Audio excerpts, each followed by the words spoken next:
Hello and welcome to Politics Tonight. This is a program where we dig and go beyond the headlines for informed analysis of major political stories in Nigeria. I am Precious Amayo. The court grants Natasha Akpoti-Uduaghan 50 million naira bail as she pleads not guilty to alleged defamation case. Tonight, we'll focus on the call for decentralization of governance by the Nigerian Governors Forum. I'll be speaking with lawyer and political affairs analyst Kabiru Akingbolu. Welcome to the program, everyone. Stay with us. Has disclosed that informants played active roles in recent attacks in Benue State. The CDS explained that investigations suggest the targets were carefully picked by the assailant, but assured that justice will be served. Sifon Essien reports.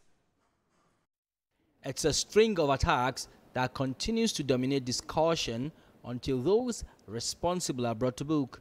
Barely 24 hours after President Tinubu in Benue State tasked security chiefs to go after those behind the killings in the state, Chief of Defense Staff gives an insight to the roles played by informants. The places they bombed were targeted. There were specific areas, and those areas were where the IDPs were staying. Now the question is, those guys that did it, how did they know that this is where those IDPs were staying? So I'm talking about the communities. Even within the communities, they have people giving information as to what's happening within communities. And those are the things we're saying. And it is because when something lasts for a very long time, you get to have this. It happens everywhere. It's a human nature. So what we do is, what do we do to mitigate such things? He explains that there was an earlier attack on the same day that turned out to be a decoy. Because of the insider information, that's actually the day that it happened. The troops were there. There was a fake attack in another village. When the troops moved in, that's when they now came in to attack this other one.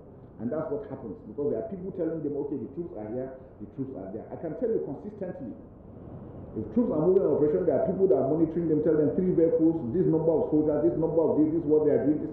People are giving them that information. People take food to them. People take even women to go and give them, to tell you how bad it is and how sad the situation is.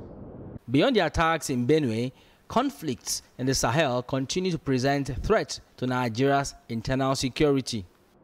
Niger, Mali, and Burkina Faso are going through so much stress. If you leave them the way they are going in the next 1 year, those countries are not, I'm afraid they might collapse. And once they do, Nigeria is the target.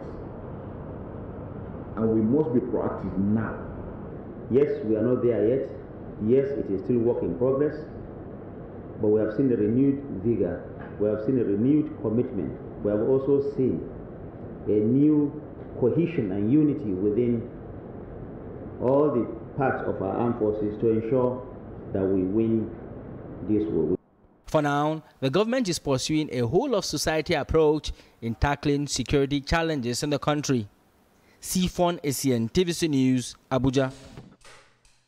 Now, the federal government has closed its case against the leader of the indigenous people of Biafra, Nnamdi Kanu. Mr. Kanu is facing an 8-count charge of terrorism found at the Federal High Court in Abuja. Senior reporter Celestin Area has details. The federal government today fielded its last witness, making it a total of 5 witnesses called. The 5th witness, Mr. EEE, is an officer of the DSS in Abuja. He said he knew Mr. Kanu through the mass media but had never met him personally. Mr. EEE said he led a team of security officers to travel to the southern region of the country to obtain records of activities that occurred between 2020 and 2021 relating to the NSAS protest.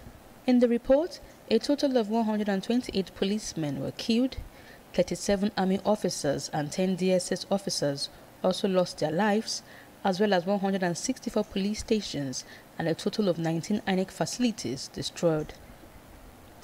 Under cross-examination, Mr. EE admitted not being involved in the investigation of crimes allegedly committed by Kanu.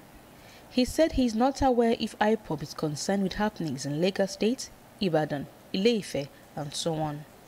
Mr. EE said he is not aware of the Lagos State Judicial Panel of Inquiry on the NSAS protest, which did not implicate IPOB.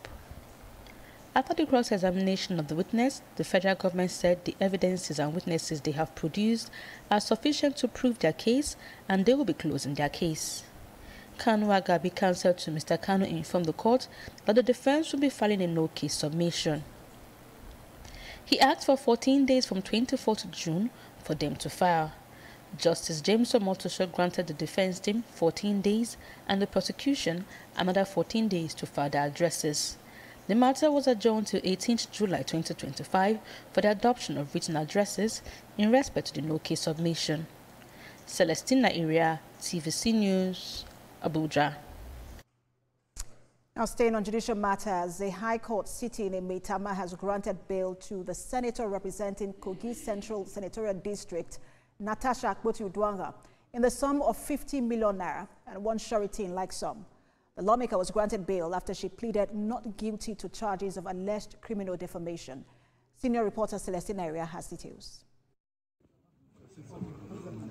Senator Natasha was arraigned by the federal government on 3 count charges of alleged imputation to cause harm to the President of the Senate, Godswill Akpabio, and the former governor of Kogi State, Yahaya Bello. As part of the bail conditions, Justice Chizoba Orji held that the surety must be a resident of the Abuja Municipal Area Council and own a landed property. The matter was adjourned to 23rd September for trial. Senator Natasha had appeared in court in company of her husband. Also present in court to show solidarity with the lawmaker were human rights activist Aisha Yusufu and Obieze Pisili. Senator Natasha is in count 1 of the charge, accused of making a harmful imputation which she knew would cause harm to the reputation of the Senate President, Senator Godswill Akpabio, by claiming he plotted with former Kogi Governor Yahaya Bello to kill her. In count 2, Akpoti-Uduaghan is accused of making a similar harmful imputation, knowing that it will cause harm to the reputation of the former governor Yahaya Bello. She is in count 3 accused of making another imputation, which she knew would harm the reputation of Akpabio by associating him with the death of one Miss Imore Mbong.